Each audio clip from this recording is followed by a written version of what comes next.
سبحان الذي أسرى بعبده ليلا من المسجد الحرام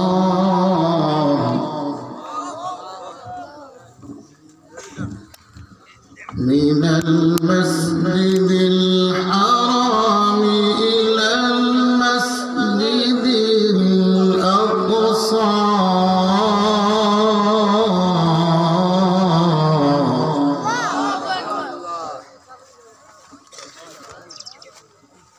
وقال رسول الله صلى الله عليه وسلم الصلاة معراج المؤمنين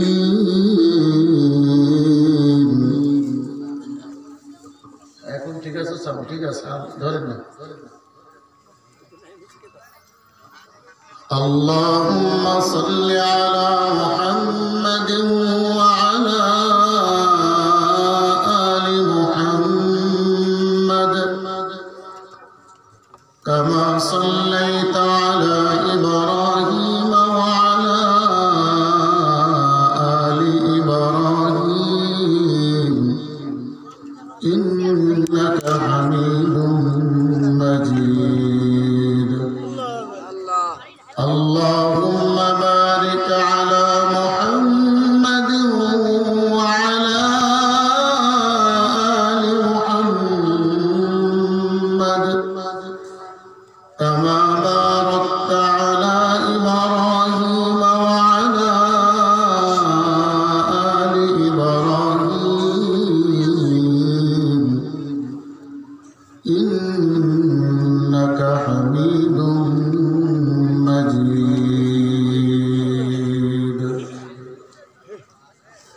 الحمد لله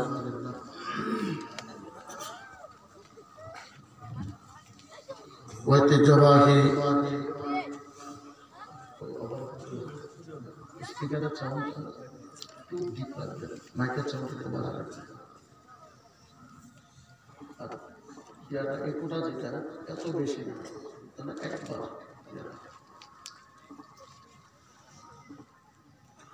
ঐতিহ্যবাহী নবীনগর মরহুম দানমিয়া সর্দার সাহেবের বাড়ির সকল কবরবাসী রুহারাত্মার মাগফিরাত কামনার্থে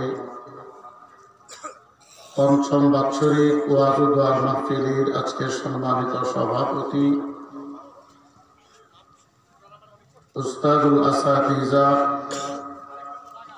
হযরতুল আল্লাম হযরত মাওলানা মুজাম্মিল হক সাহেব মুহতামিম বগদার মাদ্রাসা সহসভাপতি হযরতুল আল্লাম হযরত মাওলানা ইলিয়াস খান নুরি সাহেব দামাত বারাকাতুহুম খতিব ধুপাকান্দা বড় জামে মসজিদ আমার পূর্বে যিনি আলোচনা করতেছিলেন আপনাদের নবীনগর মানুষের হৃদয়ের মণি আমার খুব শ্রদ্ধাভাজন ব্যক্তিত্ব হযরতুল আল্লাহ হযরত মাওলানা মুফতি বেলায়েতুল্লাহ কাসিমি সাহেব খতিব SR কেন্দ্রীয় জামে মসজিদ নবীনগর বাদাল এশা যিনি বয়ান করতেছিলেন হযরতুল আল্লাহ হযরত মাওলানা মুফতি আল আমিন সরকার সাহেব খতিব TNT জামে মসজিদ নবীনগর উপস্থিত এলাকার সর্বস্তরের মুসলমান কলেজার টুকরা যুবক পর্দার আড়ালের অত্যন্ত শ্রদ্ধেয় সম্মানিত মা ও বোনেরা জাতির রাহবার ওয়ারাসাতুল আম্বিয়া হযরতে উলামায়ে কেরাম মুরব্বিয়ান আযম মহান আল্লাহ তাআলার দরবারে লাখ কোটি শুকর এবং সুজুদ যে আল্লাহ পাক দয়া করে মায়া করে মেহেরবানি করে সন্ধ্যার পর থেকে পর্যন্ত ধৈর্যের সাথে বসে কোরআন হাদিসের অনুবাণী শুনবার মতো বলবার মতো তৌফিক আল্লাহ তাআলা দান করেছেন। সকলে জবান করে উচ্চ কণ্ঠে পড়েনি আলহামদুলিল্লাহ। যারা চেয়ারে বসা আছে ওনারা আলহামদুলিল্লাহ পড়েন নাই, কারণ আল্লাহ তোমাদেরকে সম্মান বাড়াই দিয়ে চেয়ারে বসাই দিয়েছে, আর দরকার নাই। ঠিক নেই? আর দরকার আসেনি আলহামদুলিল্লাহ বলা? দরকার আসেনি সবার? সবাই বলেন আলহামদুলিল্লাহ। আমার পূর্বে যিনি আলোচনা করেছিলেন উনি তো বাতিলের বিরুদ্ধে বলিষ্ঠ কণ্ঠস্বর, নবীনগর দাওয়াতুল হকের অন্যতম একজন সদস্য। দোয়া করি আল্লাহ যেন ভাইয়ের কণ্ঠের মধ্যে আরো চেতনা দারাজ আল্লাহ দান করে বাতিলের বিরুদ্ধে। সকালে বলেন আমিন।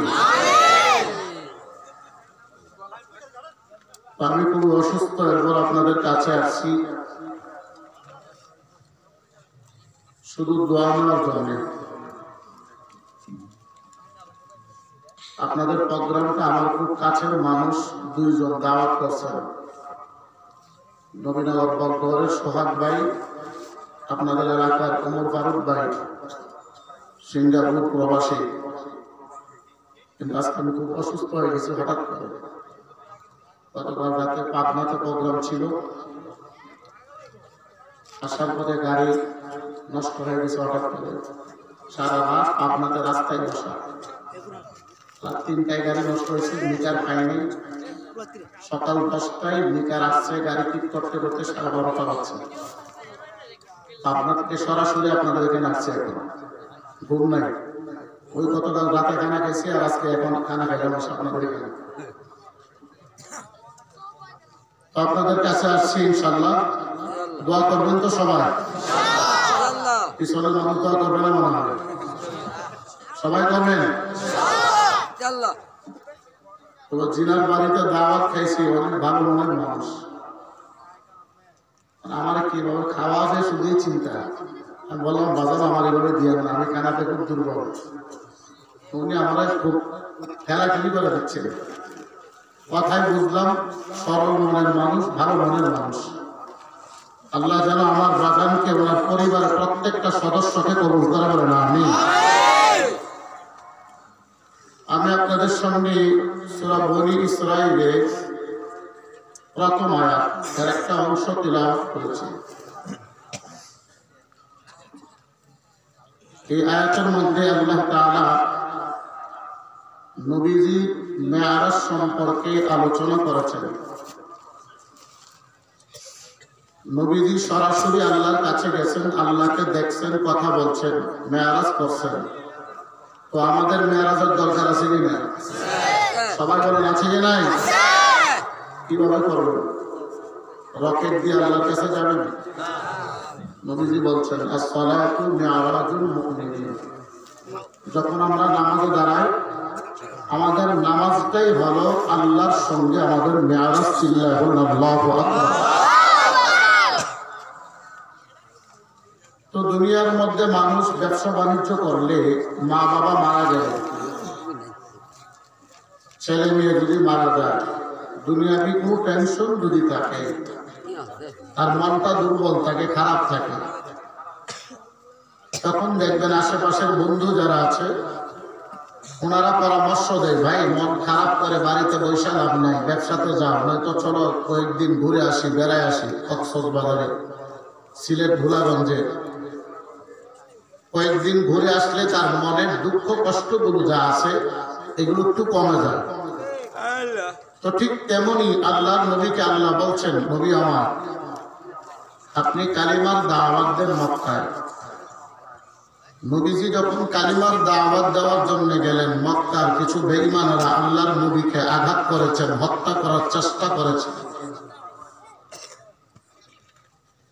আম্মা জান আয়েশা রাদিয়াল্লাহু তাআলা জিজ্ঞাসা করেন, ইয়া রাসূলুল্লাহ, আপনার জীবনে সবচাইতে বড় কষ্টের দিন কোনটা? নবীজি বলেন, আয়েশা তুমি বলো।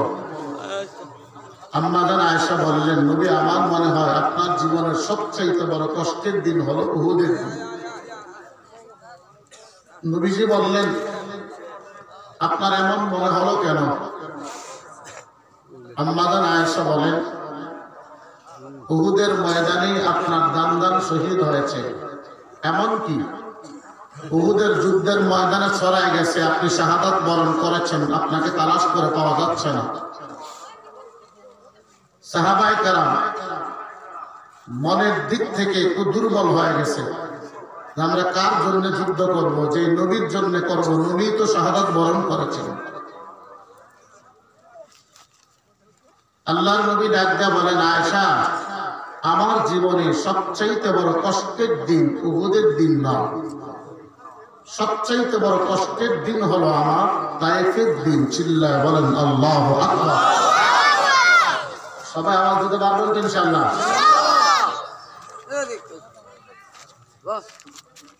তো আম্মা জান আয়েশা বলেন, তায়েফের দিন আপনার এত কষ্ট লেগেছে, কারণটা কি?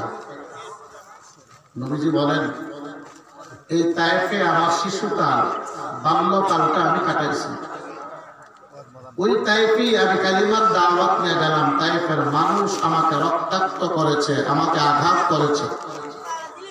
আর ওই তায়েফের আঘাতের কারণেই নবীজি বলেছিলেন, আল্লাহ আমাকে আপনি কোথায় পাঠাইছেন? কষ্ট পাইছেন নবীজি, এই কষ্টটাকে দূর করার জন্যই আল্লাহ বলছেন, জিবরাইল আমার বন্ধুকে আমার বাড়িতে নিয়ে আসো, আমি আমার বন্ধুর সঙ্গে কথা বলবো, বন্ধুকে সান্ত্বনা দেবো। চিল্লায় বলেন সুবহানাল্লাহ। নবীজিরে জিবরাইল নিছেন আল্লাহর কাছে, সান্ত্বনা দিয়েছেন কে? আল্লাহ। আরো জোরে বলেন আল্লাহ। সুবহানাল্লাযী আসরা বিআবদিহি লাইলান মিনাল মাসজিদিল হারাম। সামনে ক্লিয়ার করো, ডিসকাস করো। মিনাল মাসজিদিল হারাম ইলাল মাসজিদিল আকসা।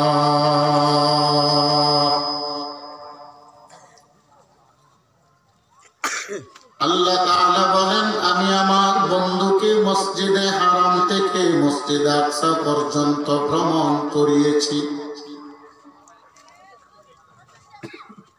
আল্লাহর নবীকে কেন ভ্রমণ করালেন? আম্মা জান আয়েশার প্রশ্নের জবাবে আমার নবী জানায় দেন, আয়েশা, আমার আল্লাহ আমাকে তায়েফে কালিমার দাওয়াত দেওয়ার জন্য আমাকে বললেন, আমি কালিমার দাওয়াতের জন্য তায়েফে গেলাম। রাস্তায় একটা বেঈমানের সঙ্গে আমার মায়ার নবীর মোলাকাত। ওই বেঈমানকে আমার মায়ার নবী বলে, আরে ভাই,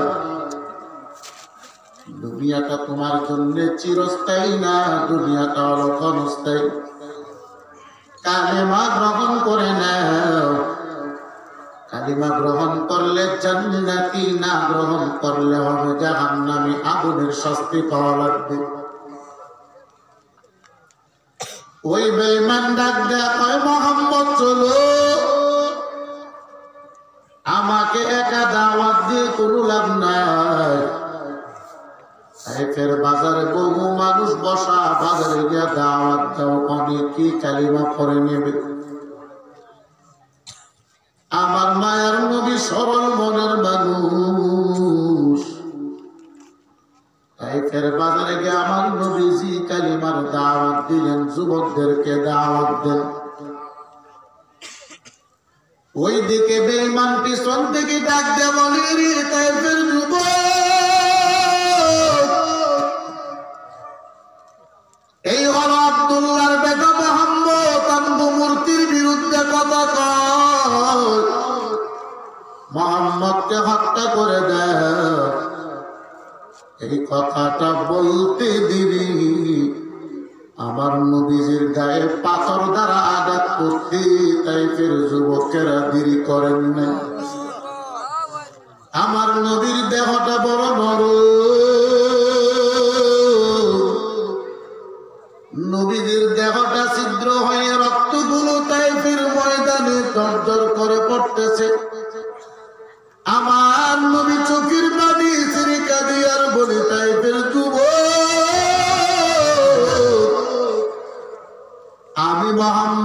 কোনো অপরাধ করি নাই। তোমরা তো জানো আমি মোহাম্মদ শিশুকালে তাইফে ছিলাম।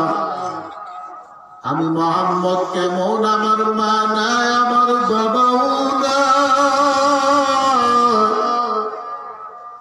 আমার নবী চোখের পানি ছেড়ে কাঁদে, কিন্তু তাইফের যুবক নবীজির কান্না দেখেন। আমার নবীর তারা আঘাত করে নবীজি কান্না করে।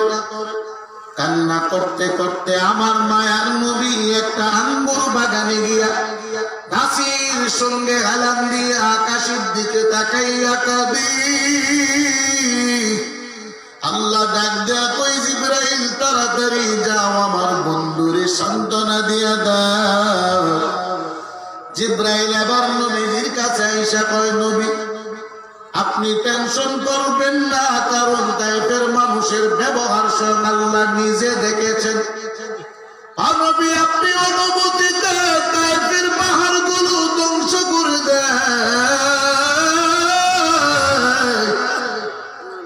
নবী কই, জিবরাইল না না। জিবরাইল কই, নবী তাকায় দেখেন আসমানে ফেরেশতারা হাজির। আপনি যদি অনুমতি দেন আসমানটাকে ভেঙে চুরমার করে তাইফের মানুষের উপর ছেড়ে দেওয়া হবে। তাইফের একটা মানুষ জমিনে বাঁচবে না। আল্লাহর নবী ডাক দেয়া কই, মালিক আমার তাইফের একটা উম্মতের জন্য ক্ষতি না। জিবরাইল কই, নবী যে উম্মত আপনারে মারতে চায়, আঘাত করতে চায়, ওই উম্মতের জন্য আপনি দোয়া করেন। কারণটা কি? আমার নবী কই, রে জিবরাইল শুনো, আমি নবী জমিনে গজবের জন্য আসি নাই। আমি নবী তো আমার উম্মতের জন্য রহমাতুল লিল আলামিন। চিল্লায় বলেন সুবহানাল্লাহ। ওয়া মা আরসালনাকা ইল্লা রাহমাতাল লিল আলামিন।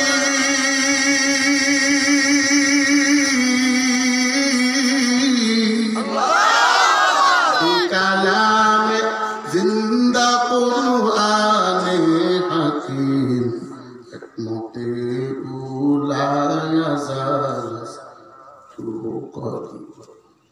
আমার নবী আবার চোখের পানি ছেড়ে কান্না করতে করতে উম্মে হানির বাড়ির দিকে রওনা হয়ে গেলেন। এর ডুবা কান্দার মুসলমান ও কলিজার টুকরা যুবক,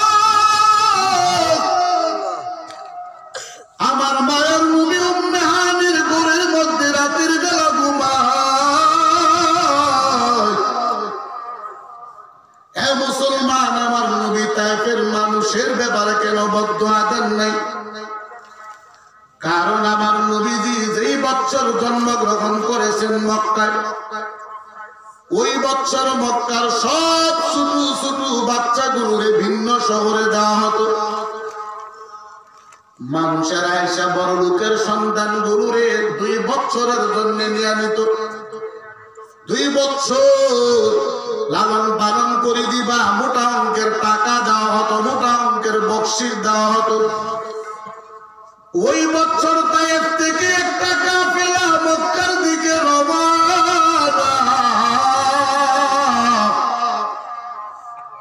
ওই কাফেলার মধ্যে একজন ছিল, যার নাম হলো হালিমাতুস সাদিয়া।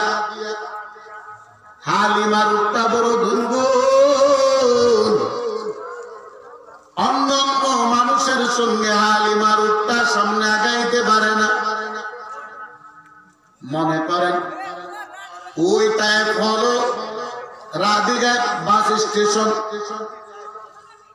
আর হলো আপনাদের গোল চক্কর। ওই জায়গায় তায়েফের মানুষগুলো আসলো। মক্কা হলো আপনাদের ডুবাকান্দা। এই ডুবাকান্দার মুসলমান ভালো করে বুঝো, সব মানুষেরা ওই গোল চক্করে আসে। একজন তো আমাদের সঙ্গে একজন নাই। বলে কে নাই? বলে হালিমারে তালাশ করে পাওয়া যায় না। সবাই বলে রাধিকা বাস স্ট্যান্ড থেকে তো আমাদের সঙ্গে রওনা হয়েছে, কোথায় গেল? বলে হালিমা রূপটা বড় দুর্বল, মনে হয় হালিমা কণিকারা বরাবর আছে, এখন ওই জায়গায় আসতে পারে নাই। সবাই ডাক দেয়া কই চলো, আমরা হালিমার জন্য অপেক্ষা করবো না, আমরা মক্কায় যাই, হালিমা আস্তে আস্তে আসুক। দুবাকান্দার মুসলমান মনে রাখবেন, তায়েফ কোন জায়গা? তায়েফ কোন জায়গা? কিন্তু পরে আবার জিজ্ঞাসা করুন, তায়েফ কোন জায়গা? আরো জোরে বলেন।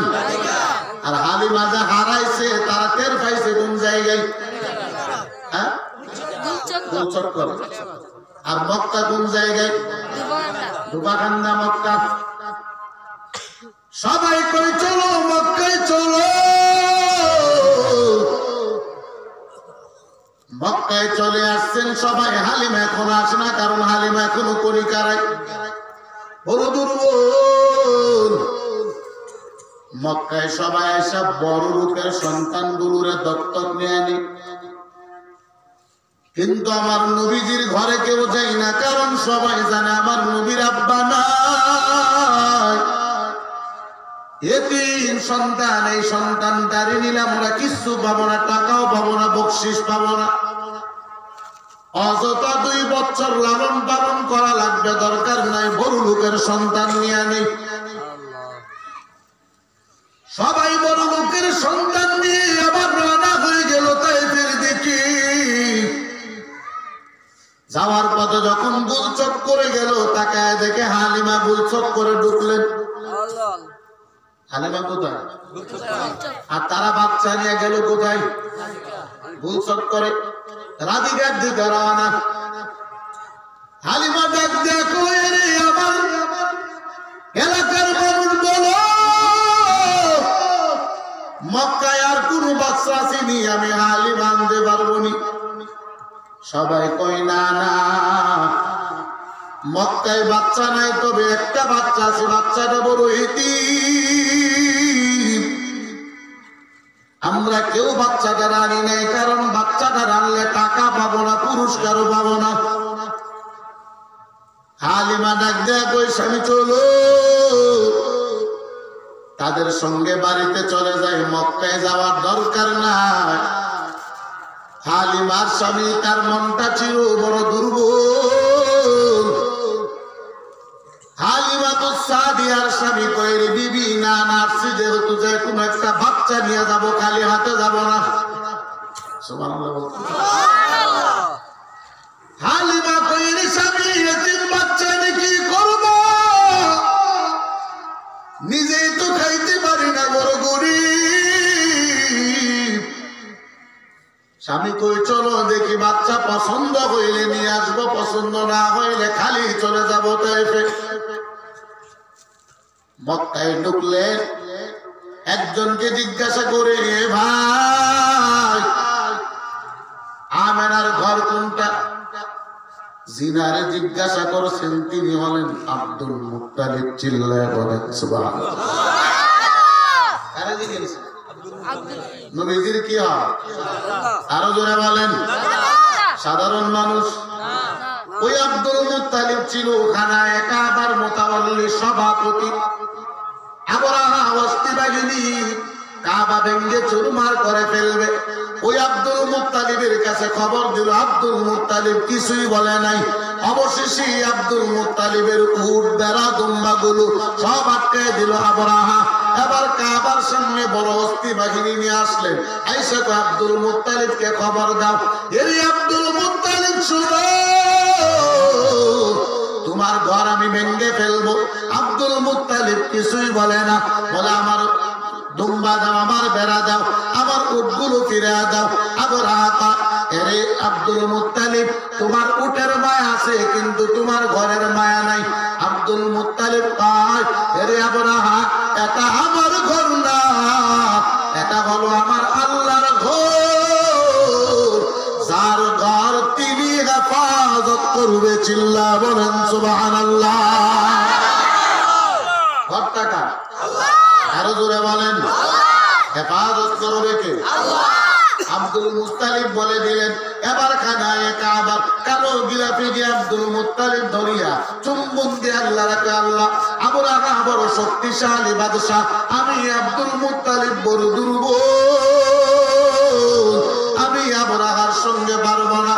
আল্লাহ তোমার ঘর তুমি হেফাজত করে নাও। আবু রাহা হাতি বাহিনী নিয়ে আসলেন। আমার আল্লাহ পাঠাইছেন শুধু একটা পাখি। কি পাঠাইছেন? আরো জোরে বলেন।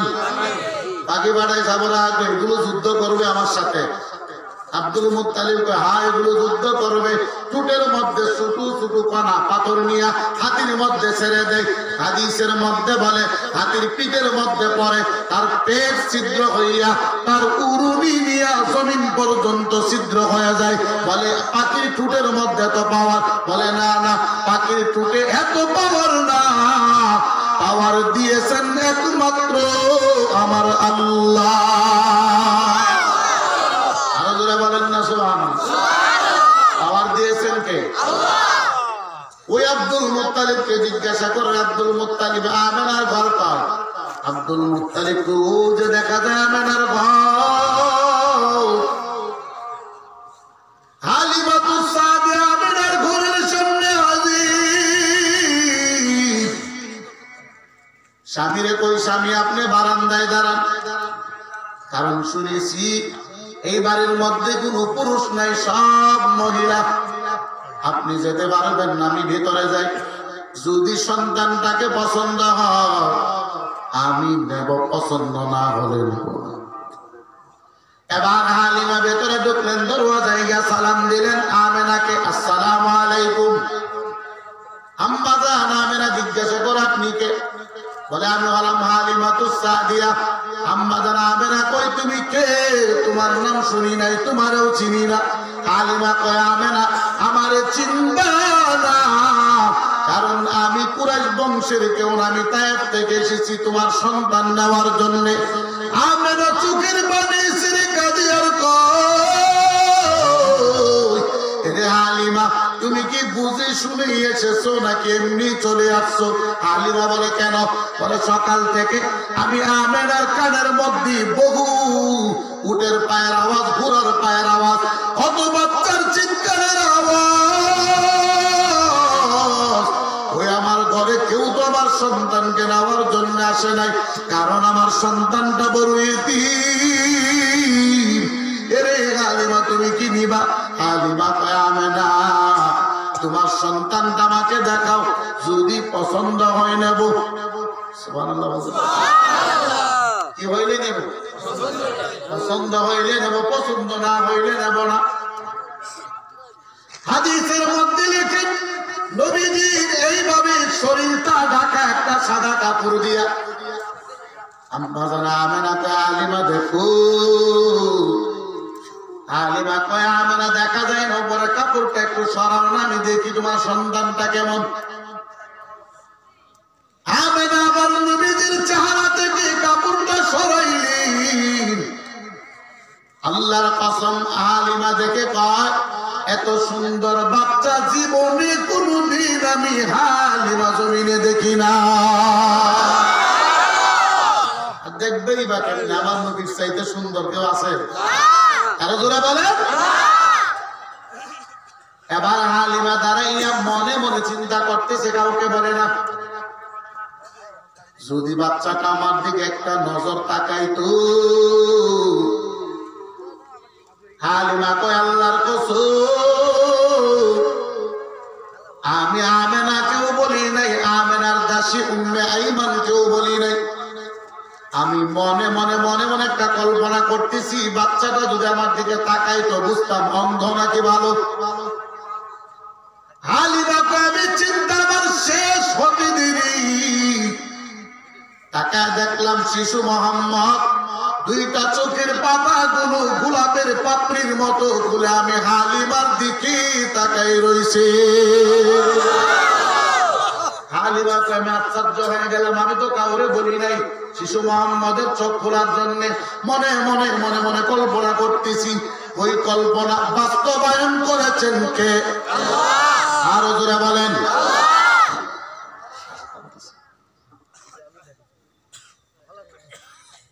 মুসলমান ভালো করে বুঝো, হালিমা আবার দৌড়ায় স্বামীর কাছে গিয়ে বলে, স্বামী আমার, সন্তানটা আমার বড় পছন্দ হয়েছে, নিয়ে নেব। স্বামী কই, টাকা কত দেব? বড় টাকা লাগবে না এটি। এবার আমার নবীরে কুলে নিলেন হালিমা। আসার সময় হালিমার একটা সন্তান ছিল, যার নাম আব্দুল্লাহ। আব্দুল্লাহ মায়ের স্তন থেকে দুগ্ধ পান করার জন্য চেষ্টা করেছে, কিন্তু দুগ্ধ নাই। হালিমা বড় দুর্বল। হালিমা কয়, আমি মুহাম্মদকে কুলে নিতে দিবি, আমার দুইটা স্তনের মধ্যে দুধ ভরপুর হতে দেরি হয় নাই।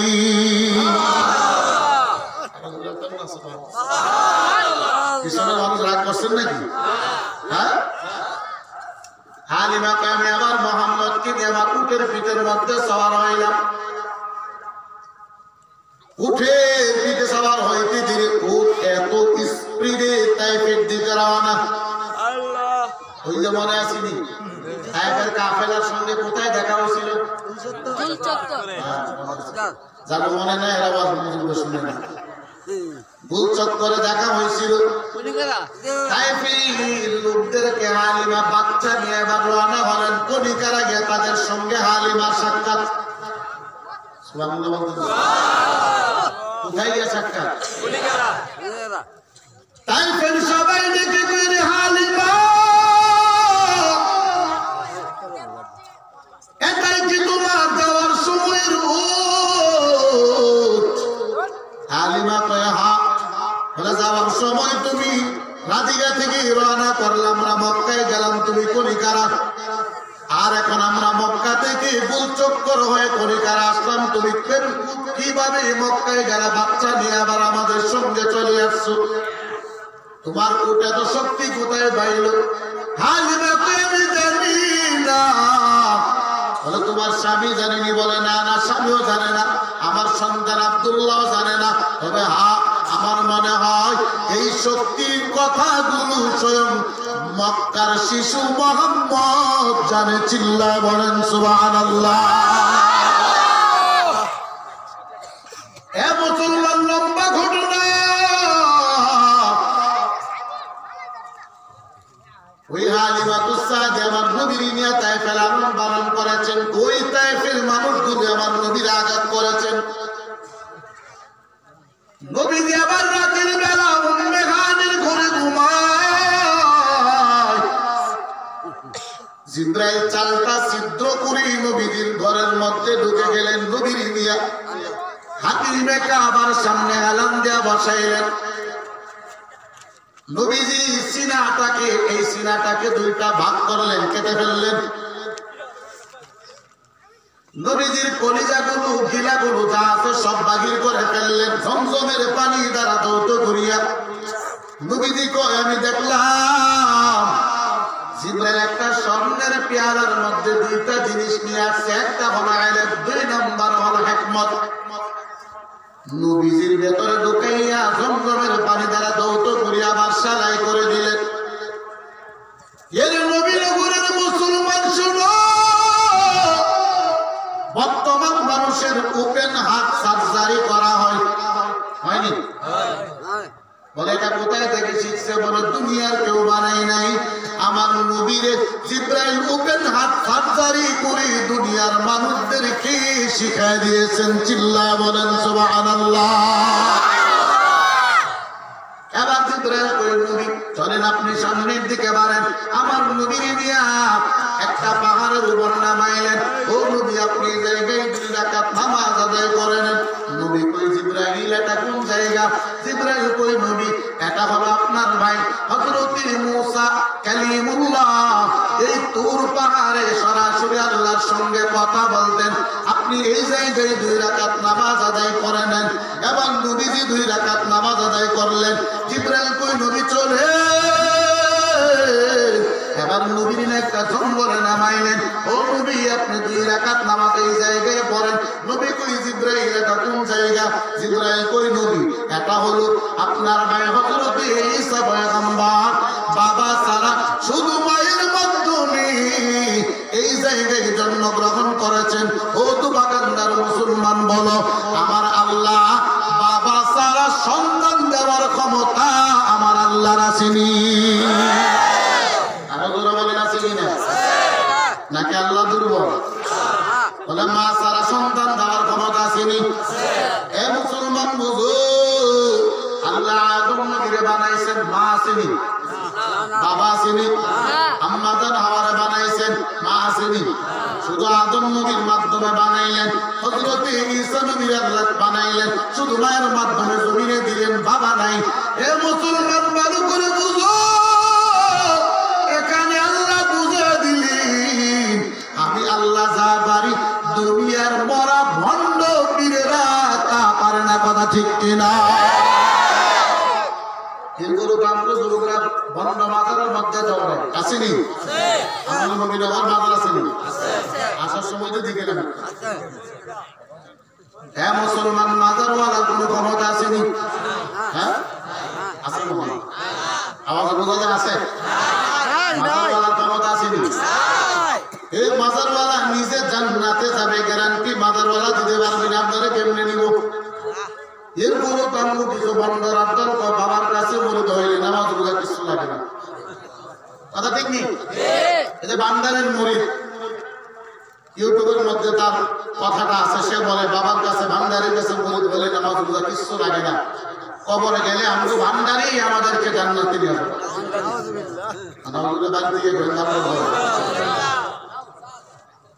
আবার তারা গান গায় দেখো, পানির নিচে মোমবাতি বান্দা তো সে ধরে না, বাবার কাছে মুরিদ হইলে নামাজ রোজা লাগে। বাবা তোমার দরবারে সব পাগলের খেলা, অনেক রকম পাগল দিয়ে মিলাইছো মেলা। বাবা তোমার দরবারে সব পাগলের খেলা। তারা ঠিক কিনা বলো? আছে কি নাই? মাজারে গেলে দেখবেন জট শুরুওয়ালা কিছু বাবা আছে। ও বাবা জট শুরুগুলো জট কেন? গোসল দেন না? বলে না না। কতদিন ধরে দেন না? বলে 10 বছর ধরে দেয় না। কেন দেন না? বলে আমি আল্লাহর সাধনা করি, 10 বছরে গোসল দিচ্ছেন না, স্বপ্ন দোষ হয় নাই। বলে হয়েছে, বিবির কাছে যান নাই, বলে গেছি, বাথরুমে যান নাই, গেছি, গোসল দেন না কেন? বলে আমি আল্লাহর সাধনা করি, গোসল দেওয়ার সময় নাই।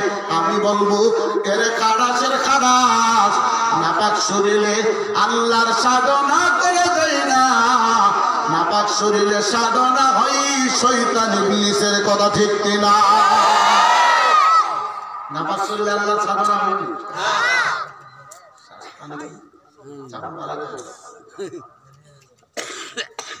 মুসলমান, আল্লাহর উপর বিশ্বাস রাখার দরকার আছে। কার কার নাই একটু হাত উঠান। সবার আছে? হাত উঠান সবাই, দেখি কার কার আছে। অনেকে হাত উঠাইছে না, তারা উঠাইছে না মনে করবেন এর মাদার হুজুর। কথা ঠিক কিনা বলো? আল্লাহ কবুল করো। মুসলমান ভালো করে বুঝো। খারাপ লাগতেছে? আমি আপনাদের এলাকায় নতুন মনে হয়, এর আগে আসছি না মনে হয়। এর আগে মনে কিছুদিন আগে এসে গেছি মাদ্রাসায়, বেলাতুল্লাহ সাহেব হুজুরের মাদ্রাসায় মনে এসে গেছিলাম।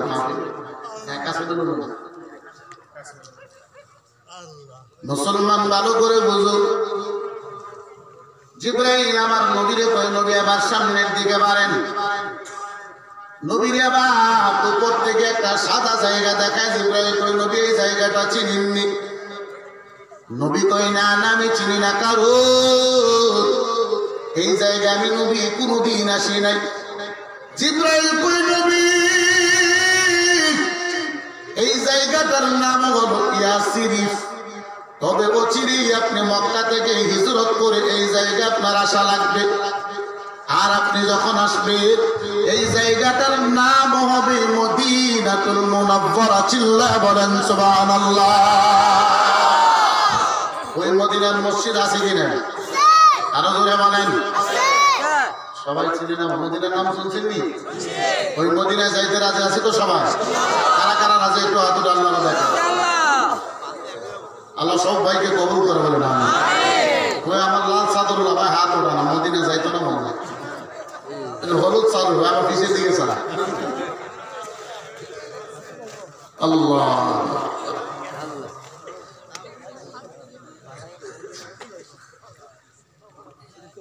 পিছন দিকে বলতেছে মদিনার কথা।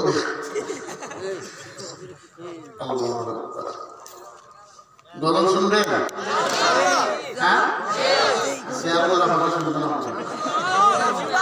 শুনবেন সবাই? গজল গাইলে হাজিয়ে দিবেন না? আমার হাজিয়ে দিবেন নি? নবীনগরের মানুষের তো মন বড়। আমরা ঢাকাতে গজল গাইলে হাজিয়ে দিয়ে আমরা একবার ভরে না। তো নবীনগর আজকে দেখবো ইতিহাস করে কিনা। শুনবেন ইনশাল্লাহ?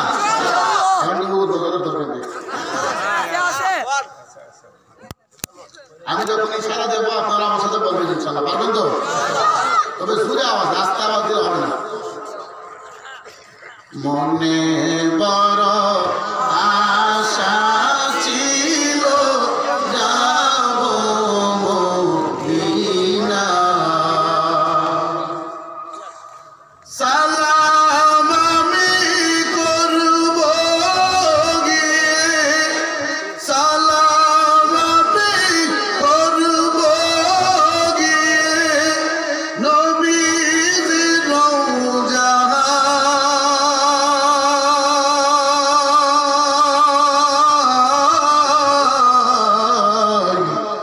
মনে বড় সবাই সবাই আওয়াজ দিতে হবে। এই যে গজল গাওয়ার আগে আমার হাতে চলে আসছে। আল্লাহ কবুল করে বলেন আমিন। সবাই বলেন মনে যাব মাশাআল্লাহ, আরো জোরে।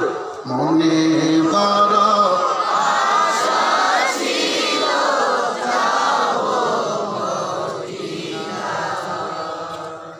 আরব সাগর পাহাড়ি দেব,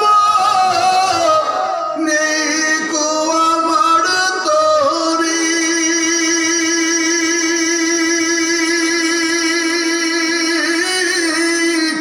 পাখি নই যে উড়ে যাব, ডানাতি ভোর করি। আরব সাগর পাহাড়ি দেব, নেই কো আমার তরি, পাখি নই যে উড়ে যাব,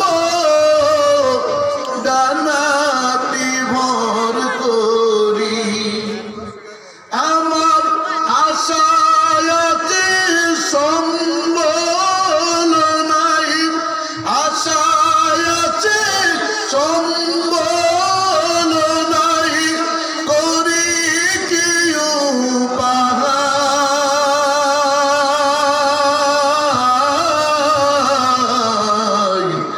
মনে বড়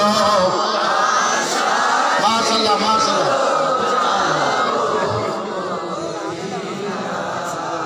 আপনারা আবার খারাপ মনে করে সবাই বলে মনে বড়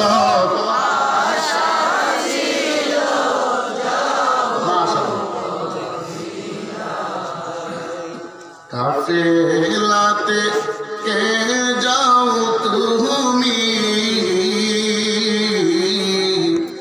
কে যাও রে তোরি, সঙ্গে আইল না মুরে, খানি কৃপা করি। কাফেলাতে কে যাও তুমি,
আরো জোরে দিতে হবে। মনে বড় মাশাআল্লাহ মাশাআল্লাহ। সালাম আমি করব গিয়ে, সালাম আমি করব গিয়ে নবীজির রোজায়।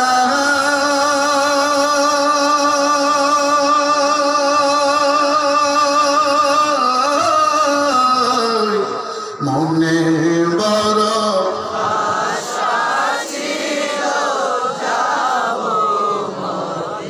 মাশাআল্লাহ মাশাআল্লাহ। সকলে জবান করে বলেন আল্লাহু আকবার। আরো জোরে আওয়াজ দিয়ে বলেন আল্লাহু আকবার। আপনাদের আওয়াজটা ভালো লাগছে আমার কাছে। আপনারা যে ব্রাহ্মণবাড়িয়ার এটা প্রমাণ হয়েছে এখানে, চিল্লা বলেন কথা ঠিক কিনা? অনেক জায়গায় আছে গজল বললেও তারা বলতে চায় না, কিন্তু আপনারা বুঝাই দিলেন আপনারা ব্রাহ্মণবাড়িয়ার মানুষ, আপনারা বুঝাই দিলেন আপনারা নবীনগর দাওয়াতুল হকের প্রচার আপনারা করবেন। এই জমিনে দাওয়াতুল হকের দাওয়াত আমরা দেব। কোন বাতিল কোন নাস্তিক মুরতাদের কাছে আমরা মাথা নত করব না, কথা ঠিক কিনা বলো? হ্যাঁ মুসলমান, এই দাওয়াতুল হক নবীনগরের সংগঠন না, এটা গোটা ব্রাহ্মণবাড়িয়া জেলার সংগঠন। এই দাওয়াতুল হকের নাম গোটা ব্রাহ্মণবাড়িয়াতে আছে। কোন বাতিল কোন ভণ্ড পীরেরা যদি এই নবীনগরকে অস্থিতিশীল করতে চাই, আমি এখান থেকে আওয়াজ দিতে চাই, দাওয়াতুল হকের ব্যানারে ওই ভণ্ড বাজার পূজারীদেরকে আমরা ঘুরিয়ে দেব, আমরা ভেঙ্গে চুরমার করে দেব, কথা ঠিক কিনা বলো? সবাই থাকবেন তো ইনশাআল্লাহ? দাওয়াতুল হকের পক্ষে সবাই আছেন তো ইনশাআল্লাহ? আল্লাহ দাওয়াতুল হককে কবুল করে বলেন আমিন। আগামী 22 তারিখ দাওয়াতুল হকের সম্মেলন।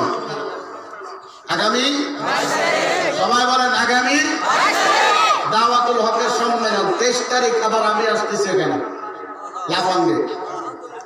23 তারিখে আমি আসবো লাফাঙ্গে, আমি শোয়েব আহমদ আশরাফ, এগুলো দুজন। 22 তারিখ দাওয়াতুল হক, 23 তারিখ লাফাঙ্গে বিশাল বড় সম্মেলন হাই স্কুল মাঠে। এটা গত বছর হয়েছিল, আমি আর শোয়েব আহমদ আশরাফে ছিলাম সবে বরাতের রাত্রে। তবে এই বছর একটু পরিবর্তন করে দিয়েছি আমরা, এটা প্রতি বছরে আমার কাছ থেকে এরা ঠিক নেই সবসময়।